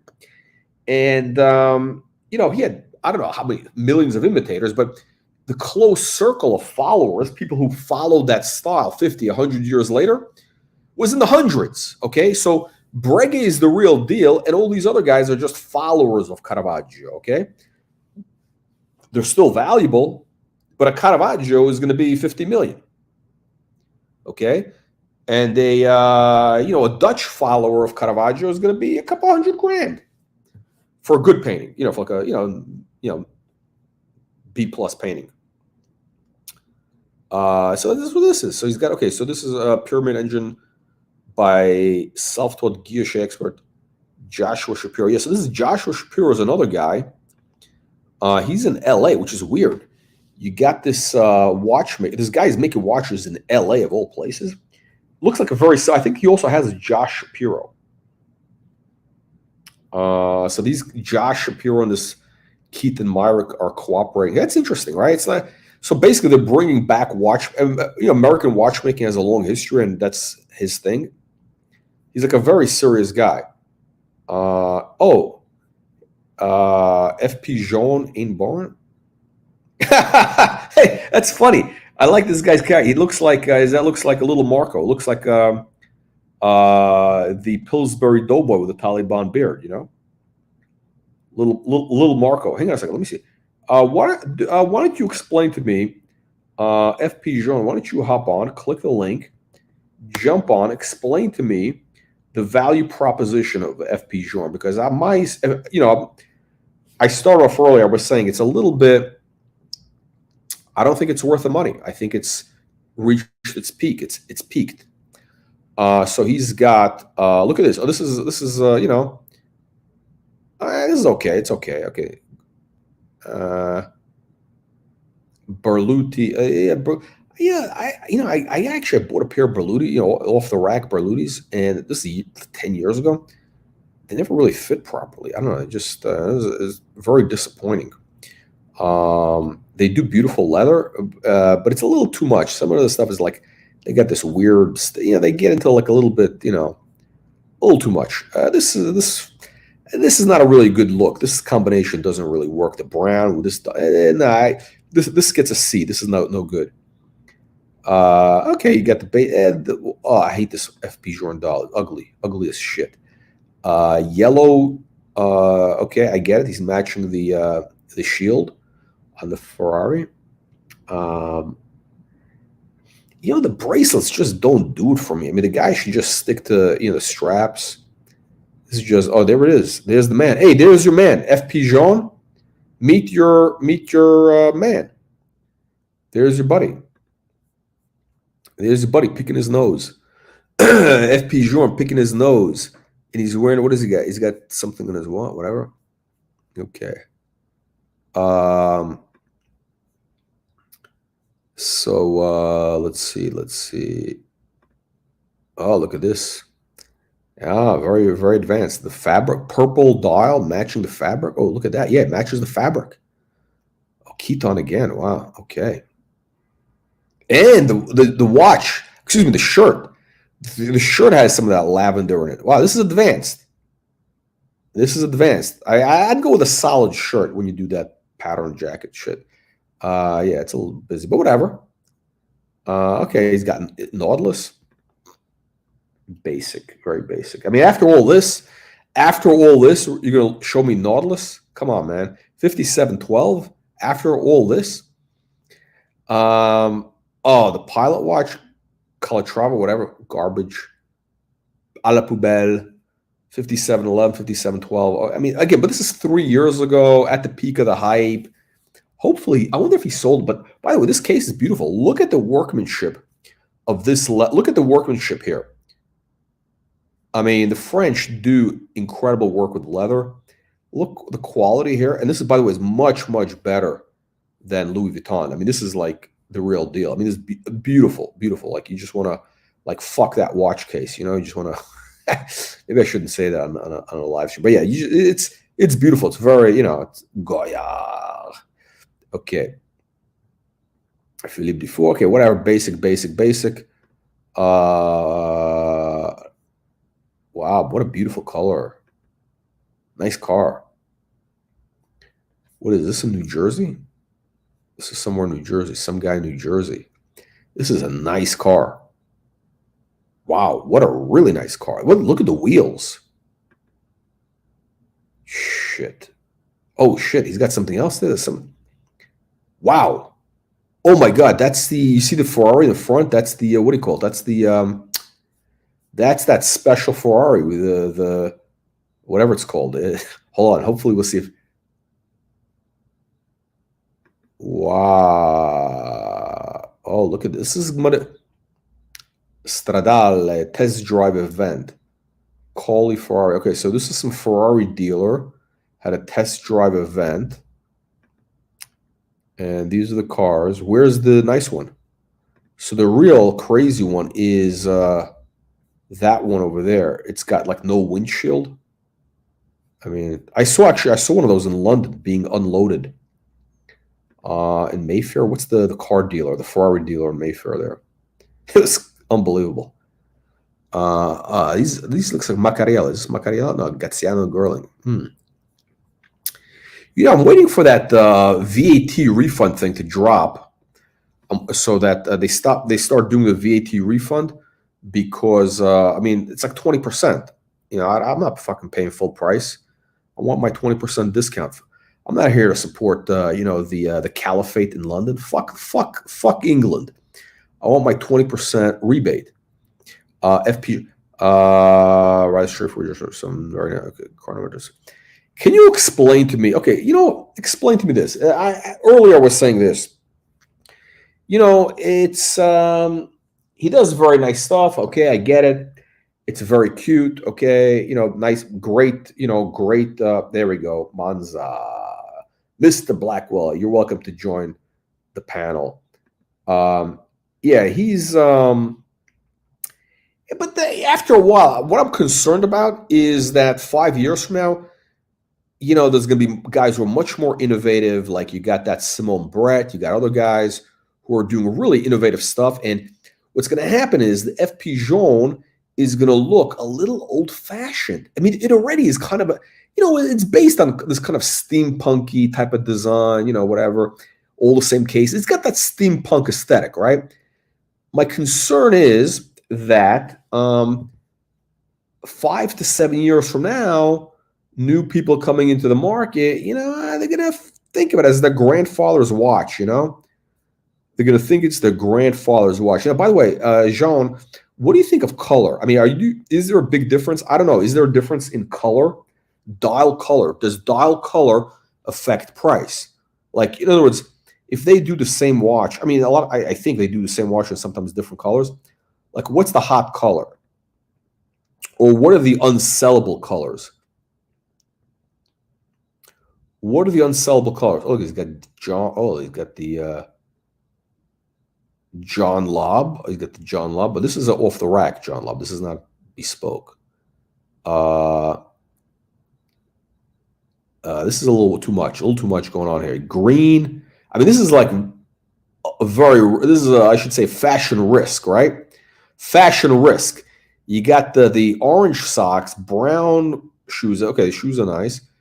I don't know, some sort of white pants and this kind of coral. I don't know. It looks like a very nice fabric, whatever that is. It's like a pinkish coral fabric sweater. I don't know what that is. It looks like a beautiful fabric. But it's a little bit too much. Orange, pink, that's high risk, high risk. A little too much. Now, this is very advanced, right? Look at this. You got the FP Journe matching the yellow stripe in the sock. Now, that is, again, guys, don't try this at home. Don't try this at home. Yeah, mechanical octochronographs with a mechanical movement. Okay. Yeah, I mean, yeah. What is that? That's a what do you call it? That's a quartz watch, right? I mean, that's basically the cash cow. I mean, they make that because they can churn out a lot of those, and the margin on that watch is like, it's almost all pure profit. I mean, it's probably like 90%, whereas the mechanical stuff might be, I don't know, 40% or something. I don't know. But the guy's a good businessman. He's a businessman. Okay, look at this. Okay, that's professional, right? You got this kind of purplish, I don't know, eggplant color strap. Nice blue, some sort of cashmere. I don't know. Is that a jacket? I don't know what that is. Nice color socks, right? Cashmere probably. And the blue Cortez. There you go. There you go. I wonder if it had a hard time breaking them in because mine are a little tight. There we go. There's the purple. This is kind of that eggplant strap with a blue dial. Very good colors. Look at this. It matches the shirt, matches the jacket. Don't try this at home, folks. All right, I'm getting bored with this shit already. I'm getting bored with all the FP Journe. I am bored with Journe. Oh, so he was visiting this guy, Josh Shapiro. Josh Shapiro is the guy that makes the Josh Shapiro watches. In L.A., of all places. In L.A.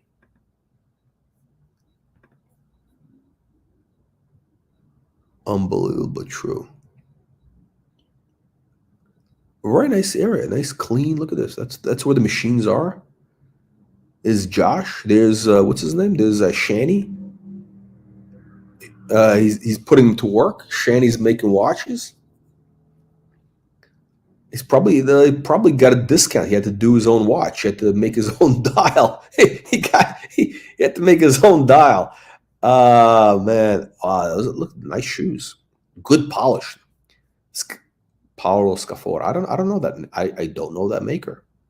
I don't know everything.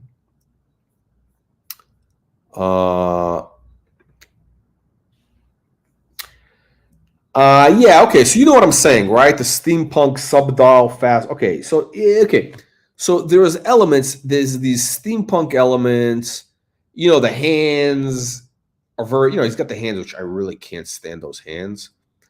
But the steampunk elements, I think at some point is, people are gonna have enough of it. It's a fashion thing, just like they have enough with everything. Halden, Matt. Okay, I missed your super. Which one are you talking about? Which watch were you referring to? FP Journe. And yeah, so what are you saying? You can't hop on? What are you doing that's so important? What are you doing that's so important that you can't join the #1 high horology channel? What can you be doing? I don't know. What are you in some sort of circle jerk at the, I don't know. What can you be doing? We need some FP Journe experts on the panel because I need somebody to explain me these things. Explain to me, as they say in the Bronx. Explain me this. Oh, look at this again. Okay, this is advanced. The green FP Journe to match, the green in the socks, different shade of green. With jeans. Okay, whatever. Okay. I mean, I guess let's see. Oh, this is I love this photo. This is a great photo. This is my favorite photo of all those. So he's got the FP. What is this? He's got what are these shoes, man? These are like Japanese. This is a Japanese shoemaker. That's a whole different thing. Yohei Fukuda. Ah, so desu. So desu ka. Manko misete. Look how great that dial looks with the shoes. I bet, here's the thing, right? When you have two colors together, it makes all the colors pop, right? There's like a synergy. There's some sort of color theory about that. I forgot what it's called. But that's what's going on there. I mean,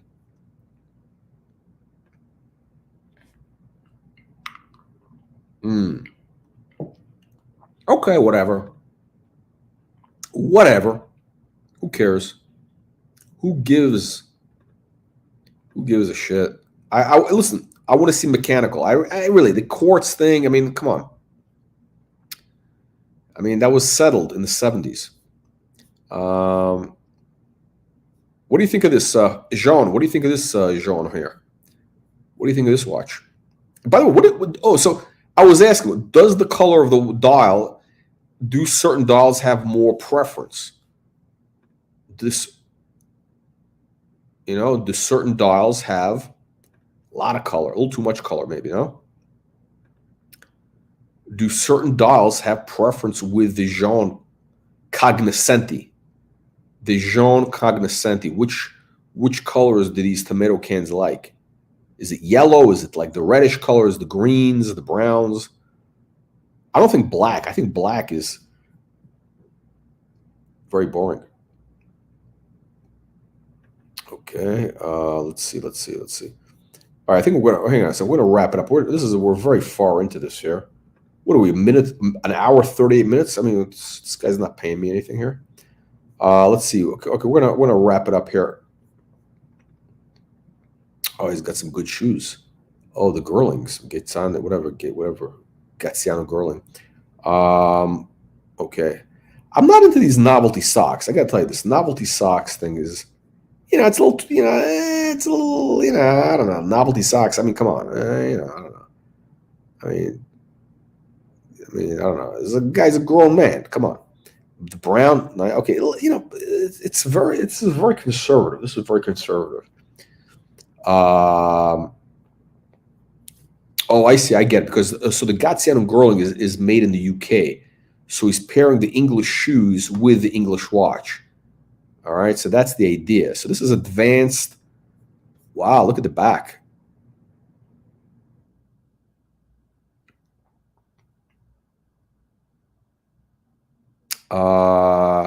The engraving is nothing special. I actually think the engraving is pretty ugly. This like little floral bullshit that he did. But I gotta tell you, this is wow. I mean, it's a work of art. It's a work of art. He's just got to find a better engraver. I don't like this. I don't like this weird chevron thing going on in the shoes. That's I don't know. It's a little weird for me. I can't get into that. Sorry. That's a pass for me. Cars and coffee. Ruthenium dial. Okay. All right. Let's move it along. Oh, he's got. Okay. See, he probably got these green sneakers just to match the watch. I gotta respect the guy who wears green shoes. That's not an easy look to pull off. Now, this is beautiful. Who makes this? What is this? Oh, this is John Lobb bespoke. Oh, this is heavy duty. This is like 10 grand. The lace are nice. Wow. And these are nice shoes. Really nice. And the watch in there, you see, this is advanced. He's got that little burgundy 8. The burgundy 8 matches the color of the shoe. I noticed these details. This guy is very sophisticated, very sophisticated. Oh,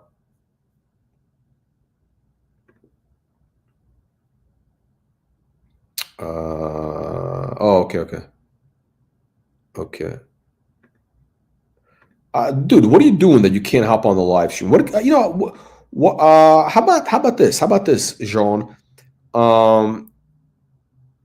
By the way, do you own Jean? Do you own a Journe? Does Jean own a Journe? Do you own which do you own? I don't know if you're worthy of being on our program, frankly. By the way, what do you think of this, dude? What do you think of this watch? I like this two-tone. This two-tone thing. I find this dial so boring, but I really love the two-tone. You got the Hunter case, which, whatever, okay. But I love this two-tone. I think, was this platinum in yellow gold or rose gold or white gold and rose gold? What was the combination? Oh, shit. Was it silver? No, I know they did one in silver. I think they did one in silver, which I don't like that concept. I don't like the idea of mixing silver and gold together. It's a little too weird for me. That's a little too weird. Yeah, again, very advanced. You got the purple with the shoes. Don't try this at home. The Johnny Lobs. He's got the Johnny Lobs. Oh, this is hey, I got a funny story for you guys. This is a funny story. Okay.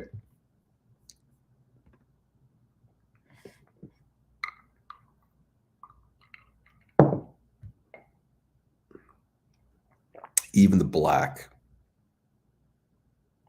Yeah. Oh, so the John Lobb story is this. So Rupert Murdoch, I don't know if Rupert Murdoch, big media mogul, the guy who, he's retired. He's 90 years old. He got married for the third time at 90 or whatever. But this is going back like 1997 or so, 1998, I think it was. So I'm invited to this media conference, this like heavy duty conference, and I'm in the media business. Actually, I got an invite through a friend. It was through a connection. I think he was dating some girl who was working at the conference. It was called The Big Idea, whatever it was called. Anyway, all the big media moguls are there, right? Talking about Barry Diller, what's his name? Rupert Murdoch, what's his name? The guy who bought the music thing, the guys from Canada, in the liquor business. What's his name? Anyway, all the high rollers are there. Anyway, so Rupert Murdoch is standing in the back of the room. My friend is very again, he's probably 30 years at the time. He's very forward, very, very. He goes up to Rupert, right? I'm there, right? This is the back of the room. So Rupert's standing. He goes, "Hey, Roop, what kind of shoes? What size shoes are them?" This guy's from Philadelphia, so he sounds the guy basically sounds like that guy Joey Merlino. Joey Merlino on YouTube. Joey Merlino. He's got that kind of same accent. He goes, "Hey, Roop, what kind of shoes are them?" So, and Rupert Murdoch says, "Oh, I don't know. They're custom made." He goes, "Oh, where'd you get them?" He goes, "They're John Lobs." He obviously said it in the Australian accent, but it's very funny. And the guy didn't get thrown out of the conference, so we got invited back the next year. So that was it. Actually, I bought my first watch through this guy's brother. My Rolex and my Patek through this guy's brother. They were ticket scalpers in Philadelphia. Ticket scalpers, unbelievable but true. Low life degenerates. There we go. Advanced again. Yellow to match the yellow. See, this is how you got to do it. The red. This is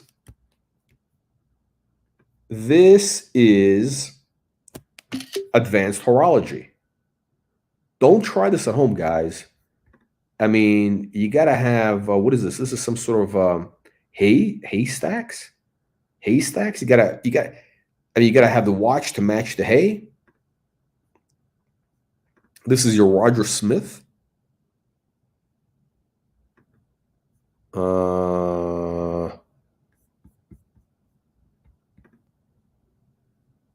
Let's see. Let's wrap it up. Let's wrap it up, my friends. This thing's going back. I mean, I don't know. I can't go back. This guy's got an account probably for 20 years. I can't go back 20 years and look at what he was wearing 20 years ago. Ooh. Hey, Journe, what do you think of this? This is actually very crisp. Wow. The details, I got to say, the details are really good. Thank you to Shani. I had never seen this before. I had never seen this level of detail before. And, I appreciate it now. So this is, what is it? Yeah. It's a limited edition of 10. So this is like a world time, right? A world time of some sort.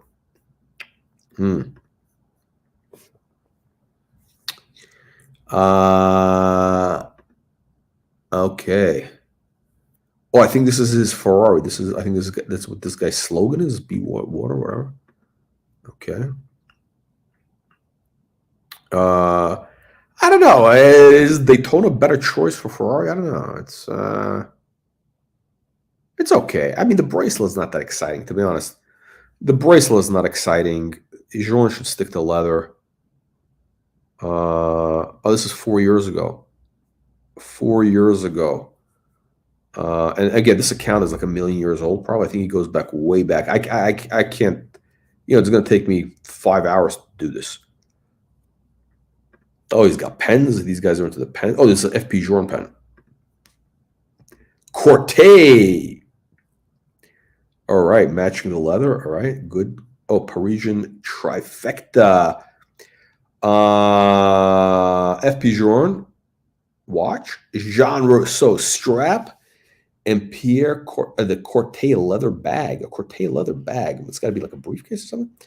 This is an interesting strap from Rousseau. I've never seen a strap like this. Is that like a rubber? I think it might be some sort of rubber. I don't know what that is. But I got to tell you, I think, what would be a good look is Galouchat from Jean Rousseau. The Stingray. Chagrin. That's what you need.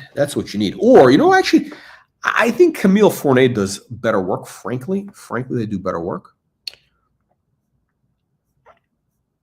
A little, just more refined, a little more refined. I love them both. There we go. Oh, the Van Gogh matches. Yeah, there we go. There's a little purple or whatever it's called. Yeah. Let me see. What did he do? Did he do? Oh, the watch is out of focus. Come on, man. Come on. We got to deduct points for that. We're deducting points. Picasso, early Picasso. The watch doesn't really match the paint. Wait, hold on. Did this guy wear 2 watches? No. Oh, okay. All right. Oh, there we go. Speaking of Warhol, Warhol would appreciate FP Journe because they're both masters of color. Hey, I'm going to leave a comment.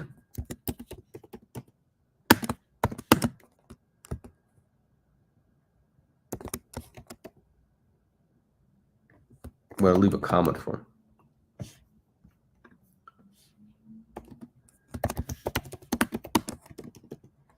There we go.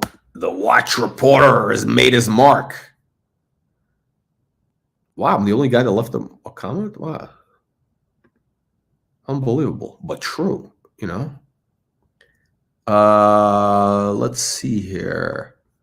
Oh, he's got the watch box. You want to sniff that box, man.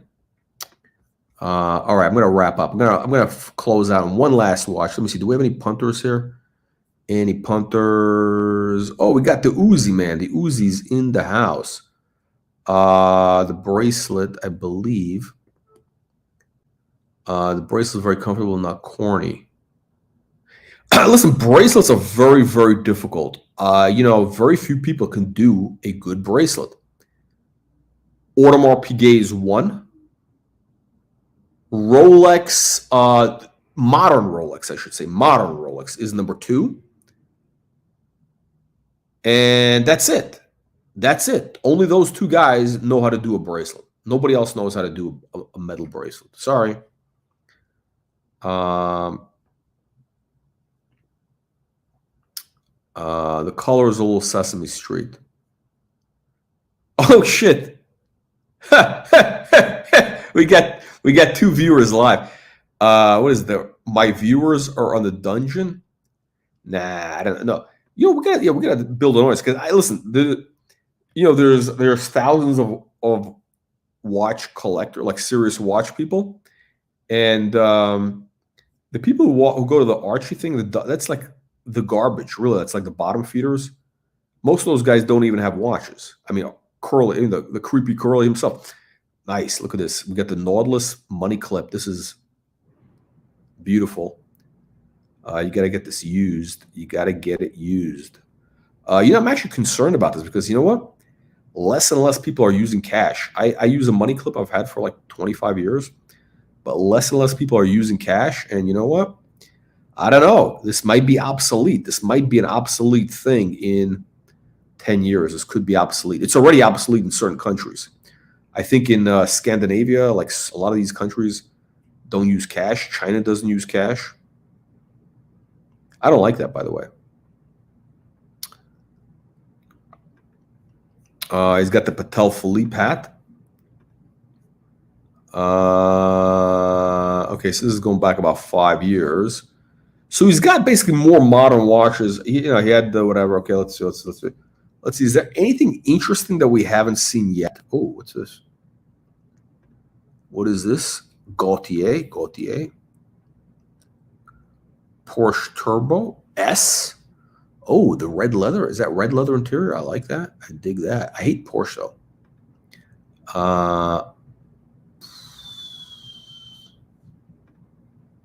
Vianney Halter. Yeah, that works for ballpark. It's got very steampunk, very steampunk 19th century, whatever bullshit.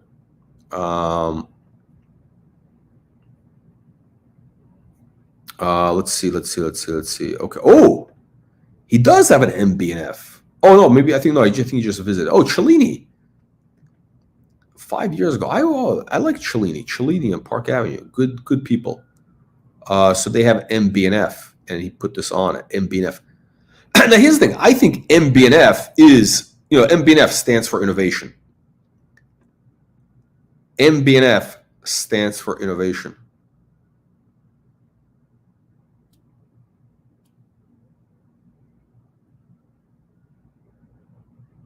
Wait. Hold on. Whoa.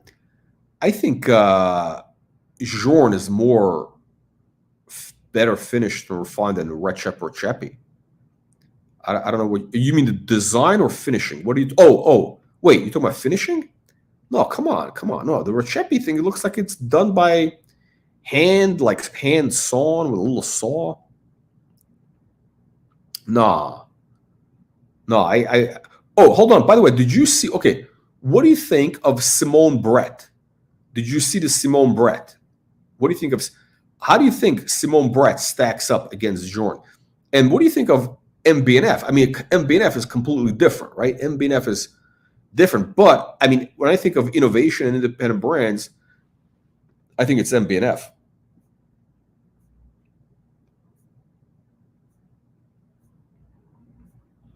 All right, we're gonna wrap it up once FP Journe answers this question. Man, shit, this is like, look at this. Oh, this is the watch, the T30, which is this silver and gold? All right, come on, man, think fast. I'm wrapping up. We're at an hour and 54 minutes. Okay, we're gonna wrap it up here. Okay, so we're gonna rate the collection. All the punters have left. Who are not real watch collectors. The people who are there for whatever. We're going to give it a rating based on quality of the collection overall. How do things fit as far as synergy, Photo creativity, upside potential, and the watch choices. And you know what? I'm going to throw in an extra one for, style, styling. So I'm going to start with the last one. This guy gets an A for styling. Really good job on the styling, the shoes, the colors. I mean, that's very advanced. You get an A, not an A plus, but an A. Not an A minus, but an A, because, there's a lot of hard work involved in there. The shoes, the sock, it's a lot of work. I appreciate that.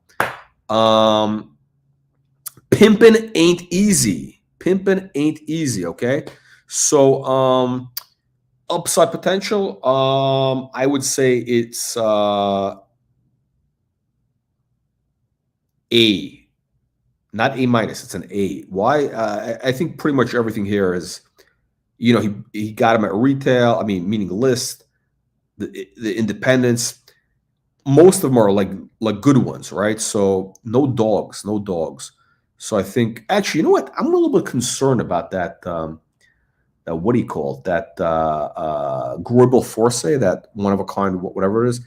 I don't know. Those are really expensive. I don't know how many people are going to be interested in that watch, because it doesn't have the Greubel Forsey vibe. It doesn't have all the crazy stuff. So I don't know about that. I don't know. So that's an expensive watch. Yeah, maybe an A minus, an upside potential. Now, quality of the overall collection. Meaning, is there diversity? I think there's a lot of redundancy. There's just too much Journe, really, too much Journe. I don't know how many Journes the guy has. They all start to look alike. That's the problem. He's got a lot of watches that look alike, which I don't like. There's a lot of watches that look alike. So, I give it there's a lot of redundancy in this collection. So we're gonna give them because of that redundancy, and there's a lot of stuff, a lot of look-alike watch. Again, case in point, is this? Okay, so it's a meetup. Two guys get together. They got Gaultier, but oh shit, they all have the same watch. That's weird. Different strap, whatever. Okay. It's funny, actually. Look, there's two guys with these Gaultier. Gaultier, I don't know. Gaultier, whatever. Okay. Titanium. Now, again, I don't know if he still has these watches. Did he sell them? Nice strap.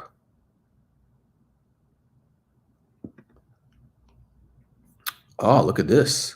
He's got the green. Oh, shit, look at that. The green jacket. Nice jacket.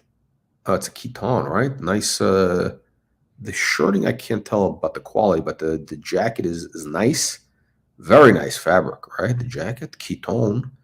Too much redundancy. Too much Journe. Okay, we're deducting points for having too much Journe. Can you imagine that? Can you imagine deducting points for too much of this guy? Too much of this tomato can.